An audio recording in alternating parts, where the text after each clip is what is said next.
Okay, so today's daily puzzle is a little bit tricky, but we're going to check for a free queen. And what do we mean by that? Well, if we take a look at our checks, we might notice there's the move queen h4. And we'll talk about that in a moment. But before we talk about the check, we might wonder, well, hang on a minute, what's the material count?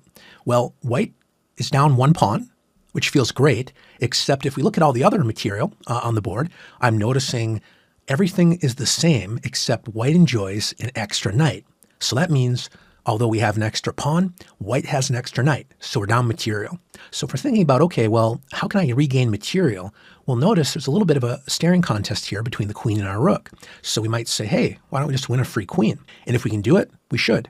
The issue, though, is our queen is also under pressure.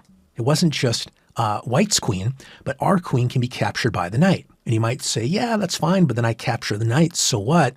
But look out, now that the knight jumped off of the e4 square, it opened up the long light square diagonal, and there goes our rook. So it turns out that we're actually losing material here. So going back, we had the right idea. We want to take the queen, but we don't want to do it if our queen is going to hang as well. And the way that we avoid this, meaning getting our queen out of the way, is by playing queen h4. Now we check the king. No way for this queen to move out of harm's way. Need to deal with the check there. And when the king dodges our attack, now that our queen is safe, no longer hanging, we happily collect the queen. So when the smoke clears, we're suddenly up material, and we checked for a free queen.